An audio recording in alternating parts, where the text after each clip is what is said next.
మన ప్రభువును మన రక్షకుడు అయిన యేసుక్రీస్తు నామమున అందరికీ వందనాలండి. అందరికీ వందనాలు. దేవునికి స్తోత్రాలు.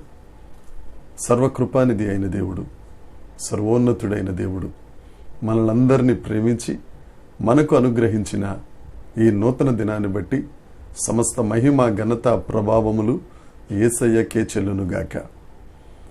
ఆ సజీవుడైన దేవుడు ఈ నూతన దినములో మనకు అనుగ్రహించిన దేవుని యొక్క వాగ్దానము కృపావార్త. 2వ దినవృత్తాంతాల గ్రంథము 15వ అధ్యాయము 7వ వచనము. మీరు బలహీనులు కాక ధైర్యము వహించుడి, మీ కార్యము సఫలమగును. దేవునికి స్తోత్రం కలుగునుగాక. దేవునికి మహిమ కలుగునుగాక. ప్రభునందు ప్రియమైన సహోదరి సహోదరులారా, దేవుడు ఈ దినాన మనకు అనుగ్రహించిన వాగ్దానం ఒక్కసారి చూడండి. మీరు బలహీనులు కాక ధైర్యంగా ఉండండి, మీ కార్యము సఫలమగునుగాక. మన దేవుడు కార్యములను సఫలం చేసే దేవుడు, విఫలం చేసే దేవుడు కాదు. విఫలం చేసేవారు చాలామంది ఉన్నారు, కానీ మన దేవుడు మన కార్యములను సఫలపరిచే సఫలీకృతుడైన దేవుడు. దేవునికి స్తోత్రం కలుగునుగాక. మీరు బలహీనులు కాక ధైర్యంగా ఉండండి. నా ప్రియ సహోదరి సహోదరుడా, నువ్వు ఎక్కడెక్కడైతే బలహీన పడిపోయావో, పాపం విషయంలో బలహీన పడ్డావో, ఇంకా వేరే ఇతరత్ర ఏ విషయాల్లోనైనా బలహీన పడ్డావో, దేవుడు నీతోనే చెప్తున్నాడు, మీరు బలహీనులు కావద్దు, ధైర్యంగా ఉండండి. మీరు తలపెట్టిన ప్రతి కార్యాన్ని నేను సఫలం చేస్తానని దేవుడు ఈ దినాన మీతో సూటిగా మాట్లాడుతున్నాడు. ఒకసారి ఈ వాక్యం యొక్క పూర్వ పదాల్లో మనం ఆలోచిస్తే, ఆస అనే రాజు యూదారాజు. యూదారాజులలో 3వ వాడు ఆస. 40 సంవత్సరాలు యూదా దేశాన్ని పరిపాలించాడు. క్రీస్తుకు పూర్వం 913 సంవత్సరం నుంచి క్రీస్తుకు పూర్వం 873 సంవత్సరం వరకు యూదా దేశాన్ని పరిపాలించిన మంచి రాజు.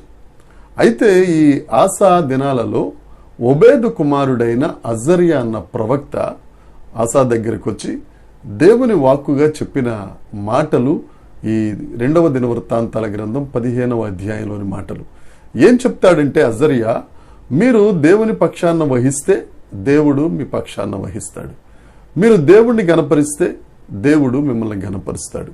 ఒకవేళ మీరు దేవునికి దూరమైతే దేవుడు మీకు దూరం అవుతారని చెబుతూ ఆఖరి మాటగా చెప్పిన మాట, మీరు బలహీనపడద్దు, అధైర్యపడద్దు, ధైర్యంగా ఉండండి, మీ కార్యములను సఫలపరచువాడు దేవుడే అని ఈ మాట చెప్పిన తరువాత ఆస చాలా గొప్ప కార్యాలు దేవుని పట్ల చేస్తాడు.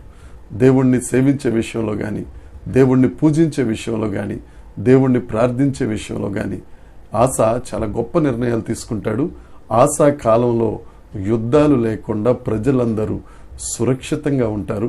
వారు చేసిన ప్రతి ప్రయత్నం దేవుడు సఫలపరిచాడు. నీవు కూడా దేవుని పక్షాన ఉంటే, నీవు కూడా దేవునితో జత కడితే, నీవు కూడా దేవుణ్ణి ప్రేమిస్తే, నీవు కూడా దేవుణ్ణి జ్ఞాపకం చేసుకుంటే, ఆయన పక్షం వహిస్తే, ఆయన్ను ఘనపరిస్తే, ఆ దేవుడు నీకు ధైర్యమునిచ్చి మనం చేసే ప్రతి కార్యాన్ని సఫలపరిచే గొప్ప దేవుడు యేసుక్రీస్తు ప్రభు. అందుకే దావీదు రాజు గారు అంటారు, యెహోవా నాకు వెలుగ్గా ఉన్నారు, యెహోవా నాకు ప్రాణదుర్గంగా ఉన్నారు, నేను ఎవరికి భయపడతాను?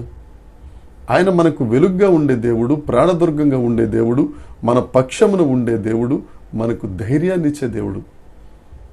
నా ప్రియ సహోదరి సహోదరుడా, నీ కార్యాలు ఏం సఫలం కావట్లేదని నువ్వు బాధపడుతున్నావా? బలహీన పడిపోతున్నావా? అధైర్యపడిపోతున్నావా? దేవుడు నీకే ఈ వాగ్దాన్ని ఇస్తున్నాడు. నా ప్రియ సహోదరి, ఒకవేళ నీ కుటుంబ విషయంలో కానీ, లేకపోతే నీ వేరే ఇతరత్ర పనుల్లో కానీ కార్యాలు సఫలం కావట్లేదని వేదంతో ఉన్నావా? ధైర్యం తెచ్చుకో, దేవుని పక్షాన ఉండు. ఆయన మన ప్రయత్నములన్నిటినీ సఫలపరిచే దేవుడు. దేనికి భయపడవలసిన అవసరం లేదు. దేవుడు మన పక్షంలో ఉన్నారు. ఈ వాగ్దానాన్ని స్వతంత్రించుకుందాం. ఒకవేళ బలహీన సమయంలో ఉన్నావేమో, ధైర్యం తెచ్చుకో, బలపరుచుకో. నీ కార్యములు రాబో కాలంలో అతి త్వరలో సఫలం కాబోతున్నాయి. దేవుడి మాటలు దీవించునుగాక. ప్రార్థన చేసుకుందాం. పరలోకమందున్న మా తండ్రి, పరిశుద్ధుడా, గొప్ప దేవుడా, నీకు స్తోత్రం. బలహీనులు కాక ధైర్యం తెచ్చుకొనుడి, మీ కార్యం సఫలమగును అన్న నీ వాగ్దానాన్ని బట్టి నీకు స్తోత్రం. దేవా నాయన, నీ చేత ప్రేమించబడిన మా ప్రియులందరూ ఏ పరిస్థితుల్లో బలహీనంగా ఉన్నారో ప్రభువా, వారిని బలపరచండి, ధైర్యపరచండి తండ్రి. చేయుచున్న ప్రతి ప్రయత్నమును యేసు నామమున సఫలపరచబడును గాక, ధైర్యం తెచ్చుకుందురుగాక, నిన్ను మహిమపరచుదురుగాక. అట్టి కృప ప్రతి ఒక్కరికి అనుగ్రహించి మీరు మహిమ పొందుమని మా ప్రభువును మా రక్షకుడైన యేసు క్రీస్తు నామమున ప్రార్థించి అడిగి వేడుకొనుచున్నాము తండ్రి. ఆమేన్. దేవుని కృప మనందరికీ తోడై ఉండునుగాక. ఆమేన్.